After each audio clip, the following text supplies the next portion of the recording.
The topic today is manga, the superior art form. Or are they still trailing behind those American comics? I'm going to take the point of view that manga is beating American comics at their own game. And Steve is going to defend the American comics. Yes. So, shall I kick us off? Kick it off.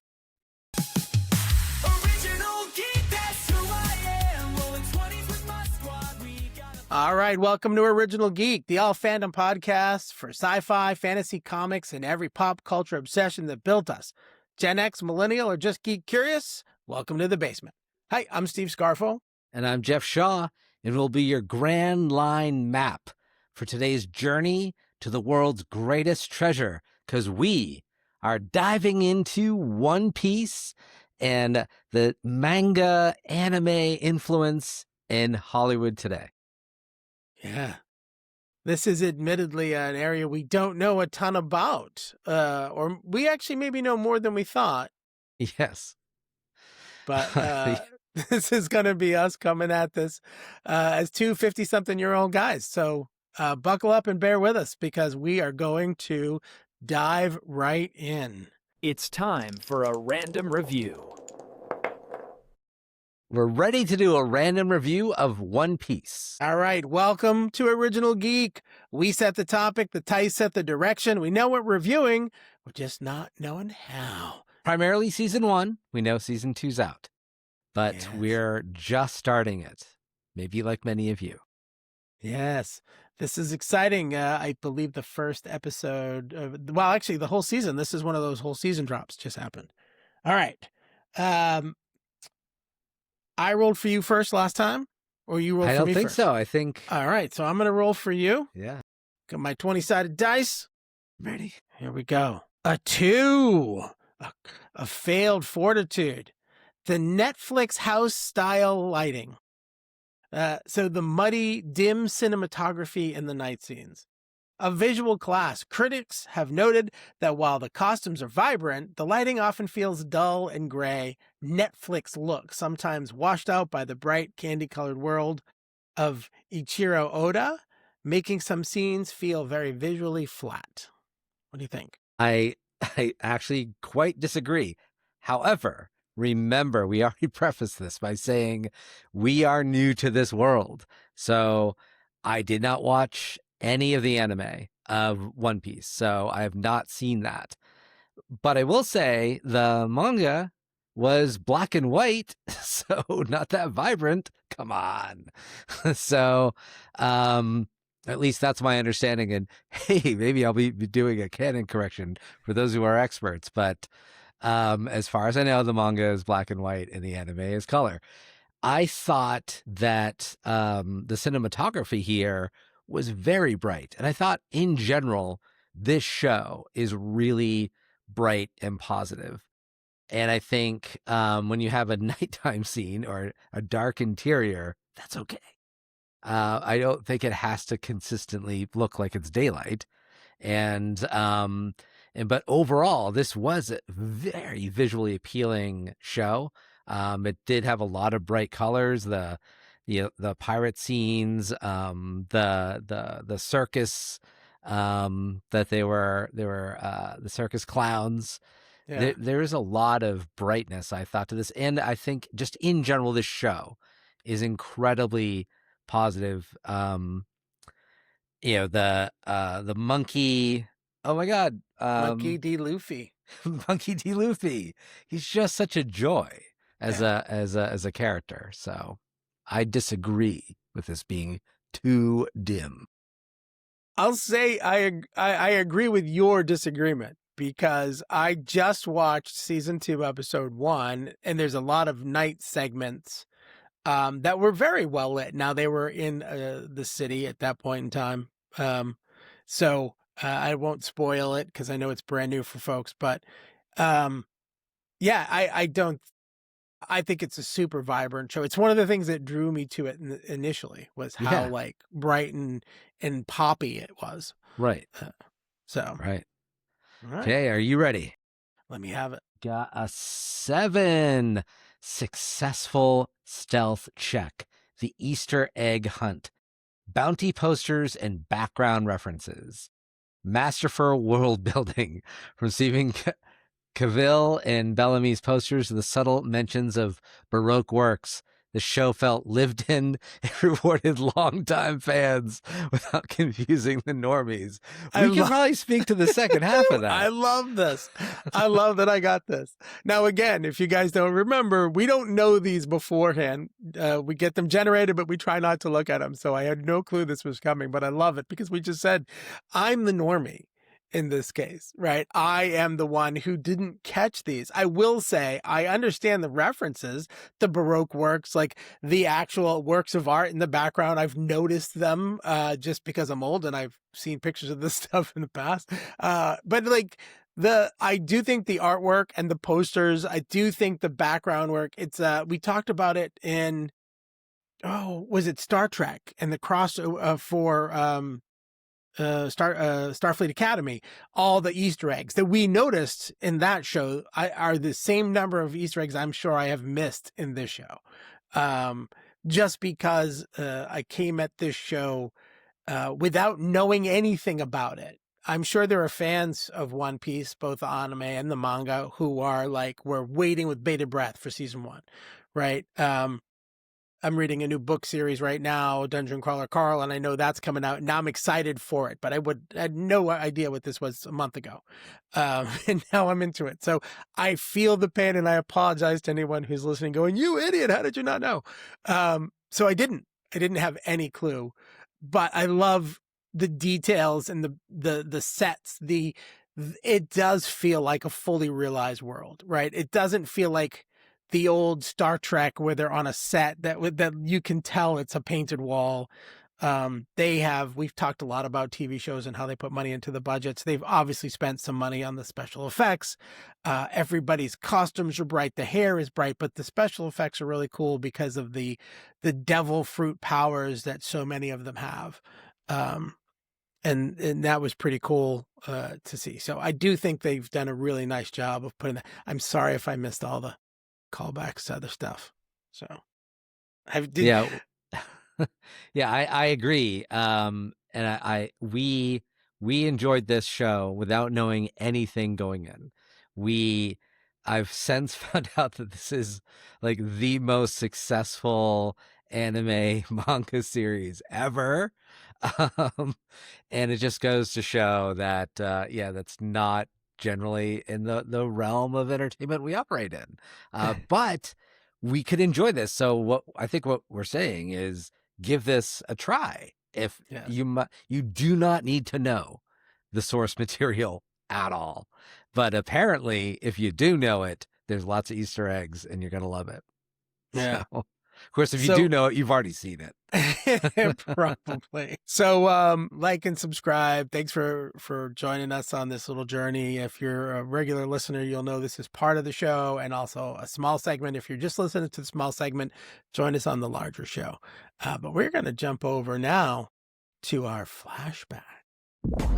Let's take a trip through time. It's a Geek Flashback. Love this flashback. I do. I'm ready. One of my favorite cartoons when I thought I was younger when I saw this, but apparently its American debut was 1979. Star Blazers came out in 79 in the US, but it was originally a Japanese anime, which we did not know that. Steve and I, we thought we were watching an American show. Although the clues were there. We just missed them. This whole episode is hindsight is 2020. That is the theme of this episode. We did not see it then, but we see it now. So what a great show this was, though. So original for its time. So it came out in 74 in Japan, was the most successful, one of the most successful movies, because it was a serialized show that they also packaged into, I think, a 2.5-hour movie that went into theaters. It was a huge hit, huge sci-fi animated hit before Star Wars. but as big as Star Wars in and Star Trek, like bigger than Star Trek actually, in Japan and other areas of the world that was paying attention.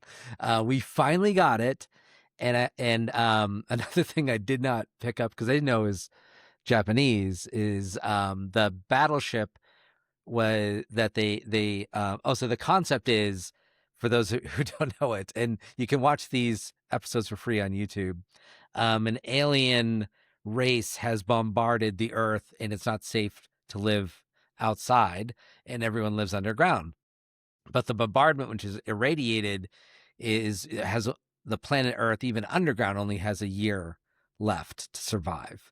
And there's a lot of references here to the Japanese surviving a couple of nuclear bombs, and their battleship Yamato, which was sunk during World War II, it survived on the bottom of the ocean, and they need that as their last spaceship, their battleship spaceship, and an alien race helps them, give them the technology to make that into this battleship that can survive the long journey to this alien world where they can learn how to fight and survive against the alien invaders. So yeah, it's called the spaceship Yamato in Japan, and it's still to this day still running, still having like action figures and manga and anime, and Really? it's still going. Yeah, As Star Blazers, or just with that as spaceship Yamato is only Star Blazers here. Oh, And the Japanese term for their they were going to be Star Force, but even though they came out before Star Wars, they were afraid they'd get sued because Star Force sounds too much like Star Wars. So changed it. they were still Star Force, like the military called themselves that, but it was Star Blazers is what they landed on because they didn't want to sound anything and get sued by Star Wars. I will say Star Force is better than Space Force, which we unfortunately chose as a real thing. That's awesome. That when we talked about this when we were prepping the show, you mentioned Star Blazers, and I had forgotten all about it. I have like vivid memories of watching that ship fly through the air. I had to actually look it up when you said it. And I'm like, oh my God, I remember the show, because I was like 10 when it hit us. So I was in the prime time for watching this stuff. You know what I mean? It was probably on Saturday morning cartoons for us. Because when we were kids, it was Saturday morning. That's all you got. You know what, though? I take that back. That was some of those other Japanese shows like Voltron and like, I know this wasn't a Japanese show, but it's kind of that same idea, like Space Ghost. Yes. They were afternoon. In the afternoon, we got cartoons. Just I know, the younger generation. We didn't get to watch cartoons because we didn't have anytime we wanted. We had them on afternoons and on Saturday morning, and that's it. Here's the best way to explain the difference between those. Saturday morning cartoons were like primetime TV, or like Netflix when they drop something at Friday at 8:00. It was the time. That's when the kids were watching. The afternoon shows were that, after the Tonight Show is over, after 11:30. Now I'm still only talking to people in their 30s or 40s. The younger kids have no clue because everything is just streamed whenever you want it. But yeah, there were times when you had to do it. And these shows were not in the prime time, is I guess what I'm trying to say. So I do love those shows. Voltron was actually going to be the one I was going to talk about for mine, because that's the one I remembered the most, because I think it was pre-Transformers even, but it was that whole idea that they would combine to this one big armored. Yeah, I don't have the history for it like you did for Star Blazers, but that's when I remember the most. I do remember Speed Racer. I remember Astro Boy. Those were like sort of older ones. Astro Boy was the first. Yeah. One. So I remember seeing it, but I think it was one of those, like, when we were kids, it was a rerun or people talked about it. I don't remember watching Astro Boy. I do remember Speed Racer. That was before our time. And then I remember Voltron. the most. That was, for me, my entry. And we've said it a couple times. I didn't know. No clue that was originally a Japanese anime style or a manga. I did no idea. By the way, I just found out tonight the difference, that there's really no difference, that anime is just the animated version and manga is just the book version. So for those of you who might be new to this like us, manga is like the comic book and anime is just the cartoon. Could be the same topic. No clue. This is how new we are. Me, anyway. Jeff had to tell me. Because I studied for this episode. That's the only reason I knew. I did not study quite as much. I did go, obviously, very deep into timelines, but that was it. Yeah. And and one more thing I just want to say about Star Blazers that I didn't recognize at the time was groundbreaking, was that it was and I know I just said it, that it was serialized and they could make it basically splitting up into a movie. And I remember we were kind of talking about how some people are critical of like the new Marvel shows for just being like essentially a broken down 2-hour movie or a 3-hour movie. And the same thing with some people don't like that Star Trek Discovery is a serialized. Like you can't like skip a bunch of episodes and then just come in and watch it and you get it. Like with Next Generation, you could miss a few episodes. Right. It was episodic and it was that you could do that.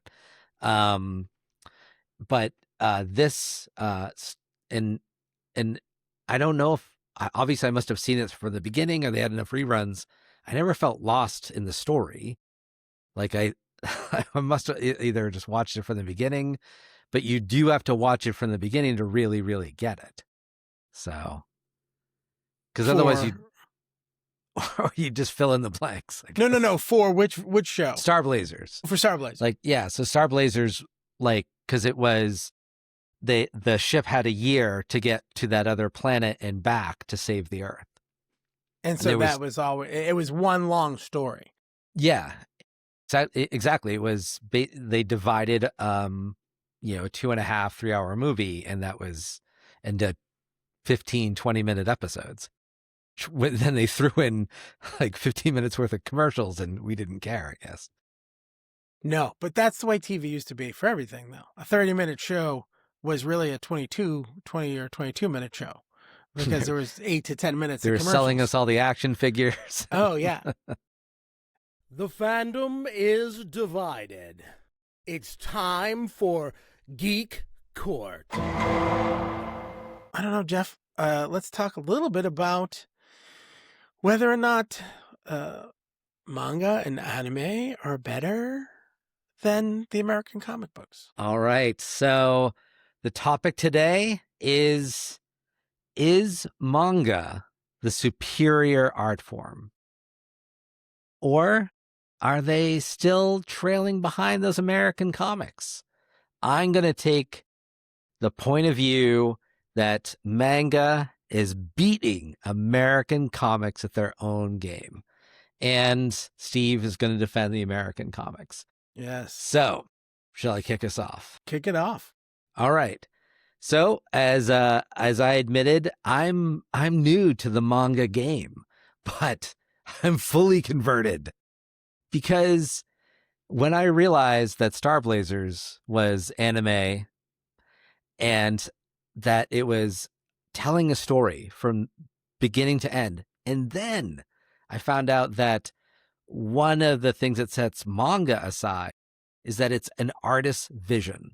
And one thing that Steve mentioned in a previous episode is how much he loved Todd McFarlane's Spawn.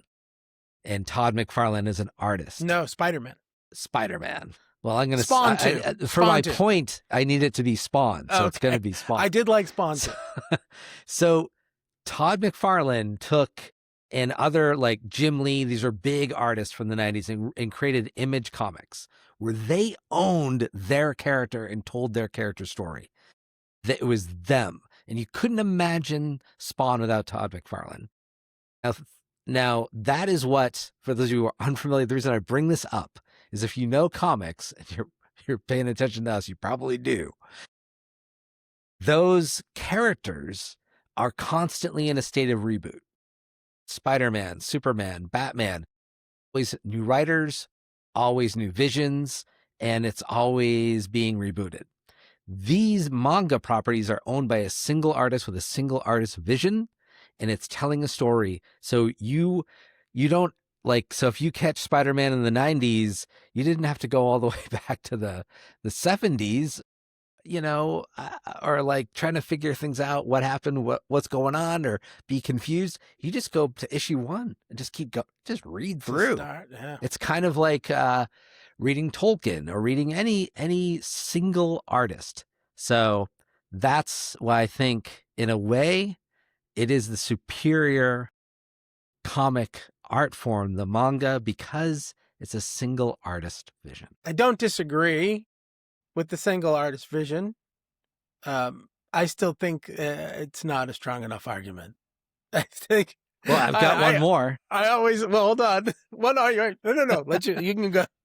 I think that I actually think the thing you're calling the reason it's not better is one of the things that I like about the American comic, right? We do have a couple of iterations, like you said, McFarlane and a couple of folks who were able to carry those things through and own their iteration at least. But the thing that was always comforting, and my two favorites growing up, I'm sure I've said this on the show before, is Spider-Man and Wolverine. And the one thing that I love is you got different takes. There were different, maybe multiversal is the best way to say it for today, iterations of each character. But it was always Spider-Man. And Far From Home was probably the best iteration of that for me, like where it was 3 different takes, but it was all Spider-Man. They all had similar histories. And one of the best moments in that movie to me was they all talk about the Uncle Ben moment. And that's one of the things I like, because it's different takes on the same. We get to keep the classic storytelling of here's the origin. I did hate that they redid it in 2 or 3 of the movies. They redid the origin story. We don't need to see the origin story every time, but knowing that it was the same origin story was great. The most recent version with Tom Holland, they skipped right over it. He was already Spider-Man. Great, perfect. I love it. Now we can see another story. But that, because we know who Spider-Man is, we could do it, right? We didn't have to learn about another character. So I think one of the things I like about it, the American version more, is we can branch from a common ground because they don't always change it. And then you can tell different stories. And I think, I don't remember specific comic book episodes, issues. You might, like when they would say, this is Earth 616 and this is 828. And you know what I mean? They would tell you right off the bat, like the first plate would be, this is this Earth. And then you'd tell a different story. Sorry, hit my mic. So I really think that that's sort of what, is what's making it work for me. So I think the American comic is still pretty damn strong. All right. For you to decide, listeners, tell us, was it Steve? Is the American comic book the idea that it's keep getting reborn, recreated, and reinterpreted the stronger version, or is it having one vision? Tell us. Yes. Like, subscribe, email, comment, all that stuff. All right. We're going to drop into the basement for a minute. Dust it off and geek it out, because it's a basement treasure. They're digging in the wrong place. All right. And I actually did literally dig my treasure out from the basement. Those who are watching, you can see that I'm holding a statue of a sea captain. Why do I have this? Well, I fell in love with this little fella because my mother-in-law had this in Marco Island outside of her condo. And and it didn't dawn on me till we were preparing for this episode why I love this so much.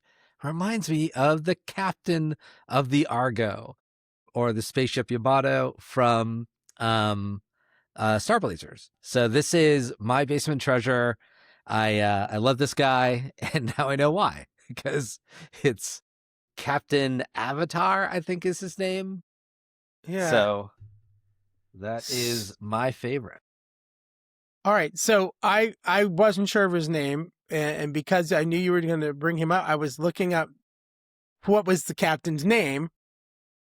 And apparently, I got to dig while we're talking. Apparently, Gordon Ramsay was the voice. Different Gordon Ramsay. but Different yes. Gordon Ramsay. Okay. I'm like, holy shit, the guy from Hell's Kitchen was the captain voice. That's an interesting I know, I saw crossover. that too. Like, wait, what? Not the same Gordon.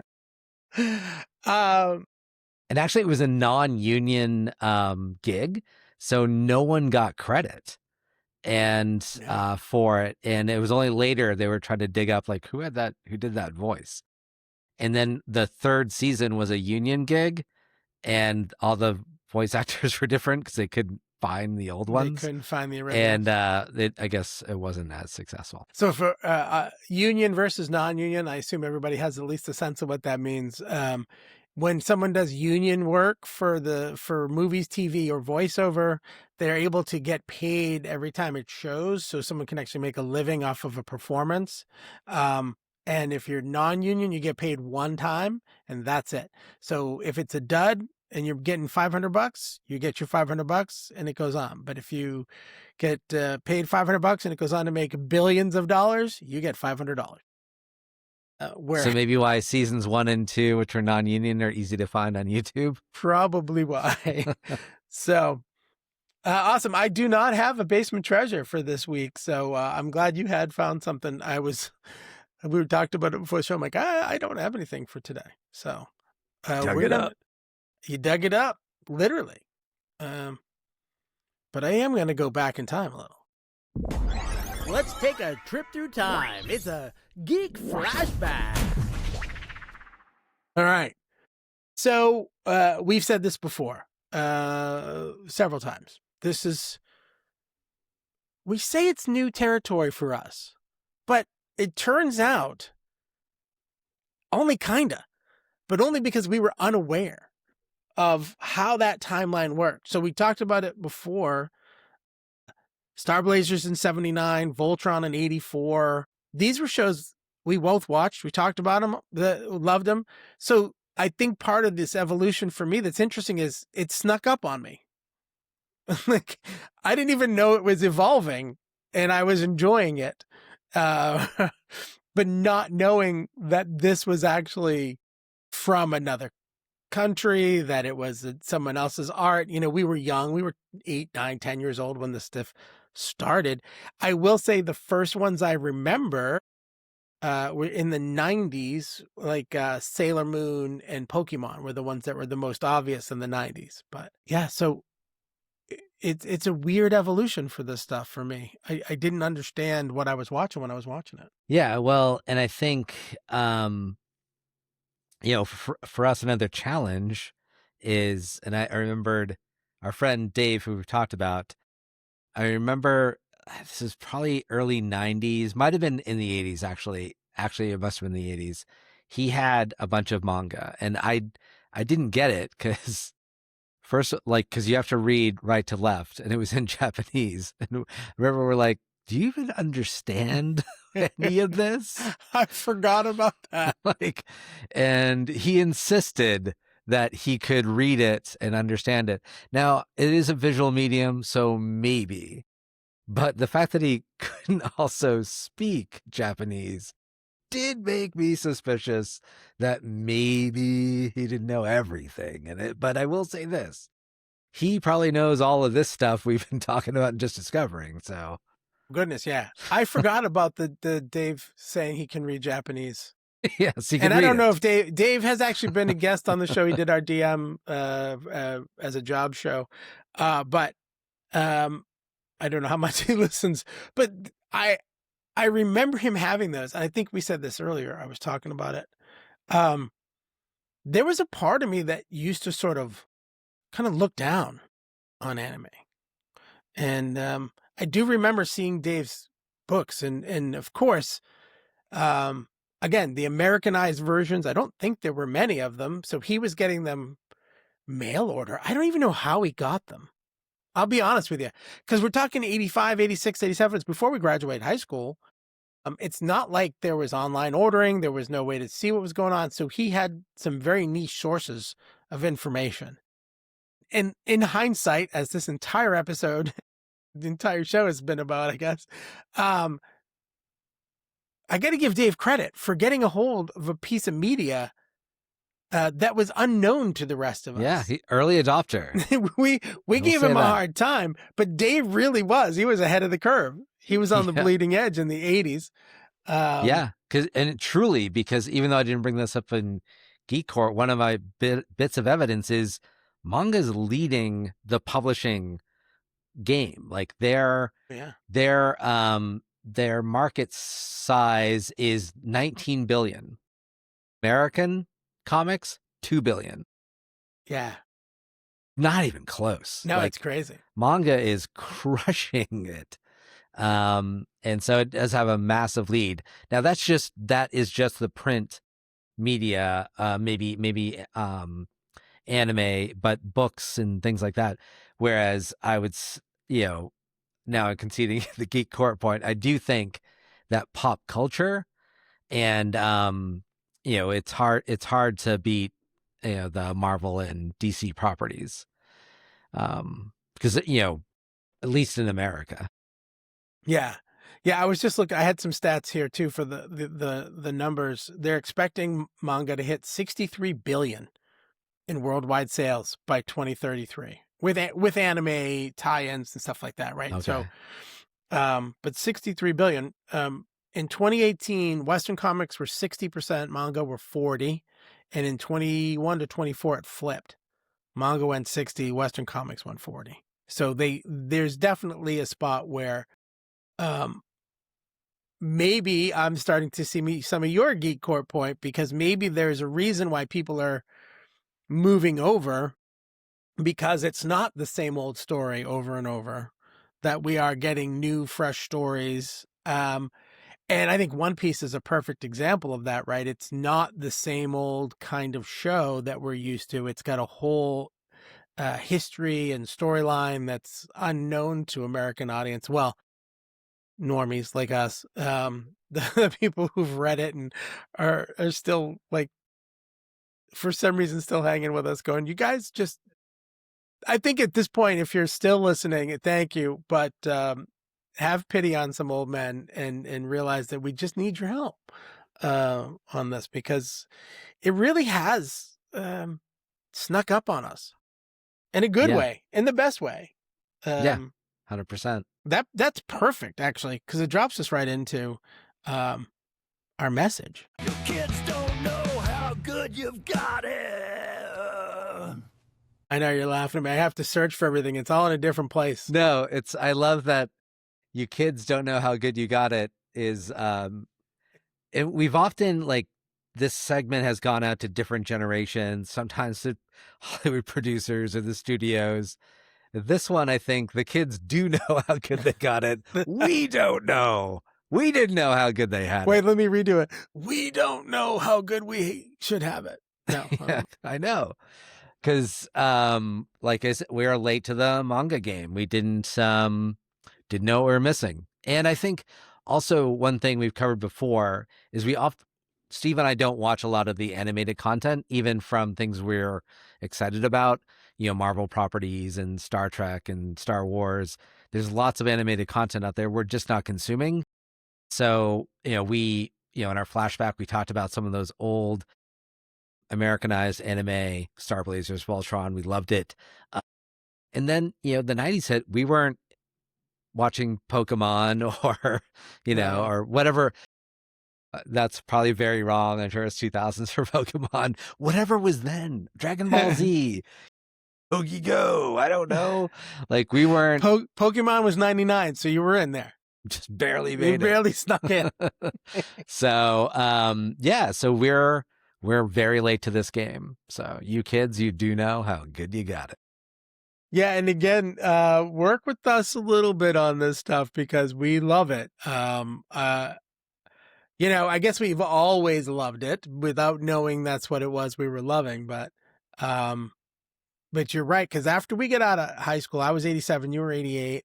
A lot of the stuff that hit hard was when we were going to college and first getting jobs, and time to watch cartoons was getting less and less, and reading comic books became less and less. Even the stuff we loved we weren't doing, and this was pre the movies, so it wasn't like there was an MCU to carry us along. So I'm gonna stop and just say, enjoy it. If we're missing stuff, tell us. Hey, listen, here's the best thing we could ask you to do. If there's something that hey, if you guys liked One Piece, if you guys liked Star Blazers, you guys will love this. Tell us about it, because I want to know. Alita Battle Angel, which I should have known was based on an anime, just from the way they did the special effects, because she looks very anime. I loved it. It was a great movie. It was a lot of fun to watch. I hear they're making a sequel, which would be cool. Maybe we'll have to do a review of that when it pops up. But tell us if there's something that we're missing, because I'm sure there's a lot. It's critical hits and epic fails. All right. So I think we both had the same critical hit. So go ahead, Steve. Let's hear from you. Yeah, I don't think it's a surprise, One Piece, but I'll explain why it's One Piece for me. And it is because of a few things I've already said about how this entire, I'm going to call it a medium, snuck up on me. We're big consumers of content. I love a lot of these stylized shows. When I first saw One Piece pop up on Netflix a couple of years ago, it was, wow, that looks really interesting. Like, I could tell it was something different. I don't think I immediately identified it as anime or as based on a manga. Like, I could tell it had some, and I believe even in the logos, there's the Japanese writing inside the words One Piece, which I'm sure says One Piece. And that's sort of some stylized text in there. So I think subtly I understood it, but it wasn't like, again, I wasn't waiting for the show. I stumbled upon it during a Netflix search, because sometimes, I think I've said this before too, my kids and my wife are asleep by 9. I stay up till midnight. I end up watching all sorts of stuff. I think I was on a search for something new, stumbled on it, and burned through the entire season, because it was just a great, great show. So to me, this has reintroduced this world to me. A world that I once kind of looked down on and said, hey, that's kind of cheesy, or it's different. And I was being the old guy in the room who wasn't being not welcoming. And I regret that, because I'm very happy that the show came around. And in fact, excited to keep watching season 2. So that is my hit. Yeah, so I'm going to double down on that. And I will admit, though, that One Piece, I wasn't like episode 1 totally bought in, because of it is a bit silly. So if you're of older generation, this, when you're watching this like, I just had to be like, wait, this isn't written for me, 50 some odd year old me. This is for more of a teenage audience. And you can enjoy it from that lens. Like, there's plenty of great young adult material out there, Divergent, the Hunger Games, it's geared towards a younger audience, and just enjoy it, because it's a lot of fun. And if you watched Fantastic Four, the movie last year, I know some people didn't like that Reed Richards Mr. Fantastic powers weren't that fantastic. Monkey Luffy's power is elasticity, and he's super strong. They got it right. Like, if you I need that Mr. Fantastic power, you're gonna see it in its all its glory in One Piece. And so, because and I don't think we really truly explained, like, it looks like a pirate show, so that's what I thought we were getting into. And so maybe that's also like what's going on? They have superpowers? What's going on? They have superpowers. It's silly, it's fun, it's incredibly positive. Monkey D. Luffy wants to be the king of the pirates, and you're thinking, well, piracy kind of villain, kind of Anti-hero almost. Yeah, anti-hero, not at all. No. He is such a nice guy. He's like, what's your dreams? I want to make your dreams come true to everybody. like, and again, I don't know the original stories, but the way the kid is playing it, and I wish I thought to look up the actor's name. It's absolute joy. 100%. I agree with that. Yeah. Yeah. So, incredibly well done. Of course, like Anaki Godoy. Hopefully I'm probably not pronouncing that correct with that. He's Monkey D. Luffy. So do you know so that good. kid was on a show? That kid, very good actor, was on a show called The Irregulars. So I seen him in The Imperfects? Imperfect. Sorry. Thank you. Yes. Oh, thankfully no canon correction. There, yeah, The Imperfects, where he played a guy who was affected by some drug that kind of turned him into a lycanthrope, but not a werewolf. He was almost like a jackal.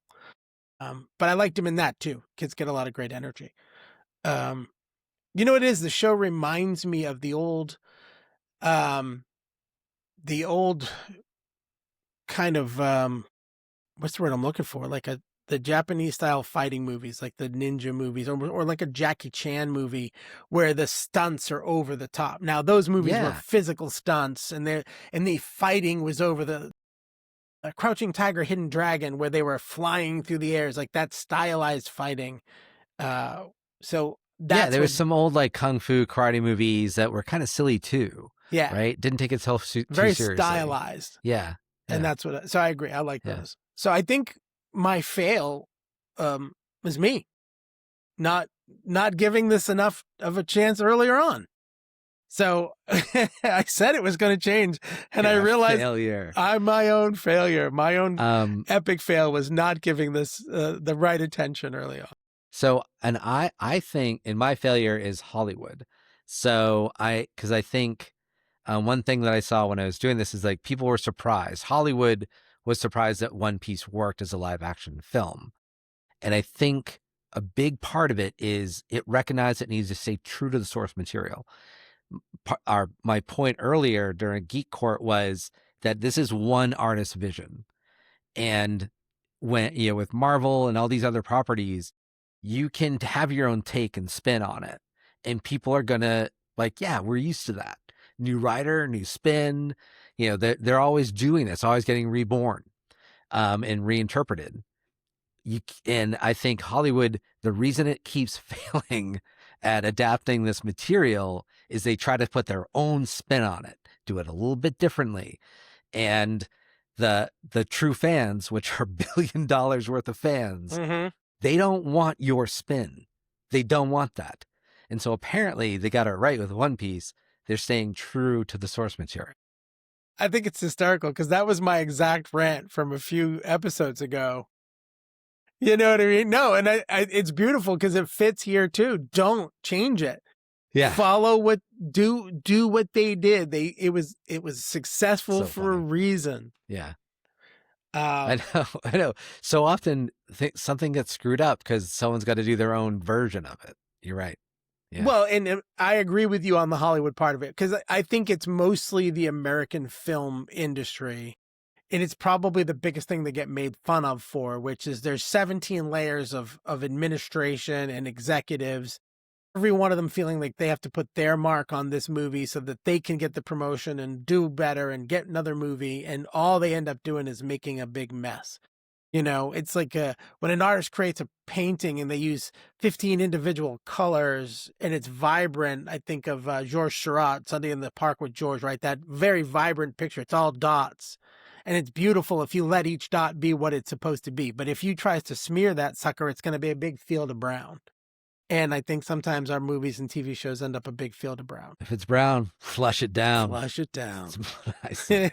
All right. Well, listen, we tried some new stuff tonight, a little bit shorter. So thanks for joining us. We have Original Geek Podcast at gmail.com, originalgeekpodcast.com. Check us out, TikTok, Instagram, Facebook, YouTube. Like, subscribe, follow. And hey, if I don't think this will come out before then, but we are heading down to Boxborough, Massachusetts, and we're going to be doing some fun stuff, and we're going to be doing a random review of the classic sci-fi comedy Galaxy Quest coming up, and hopefully we'll get a chance to talk to some of the actors that are going to be there. So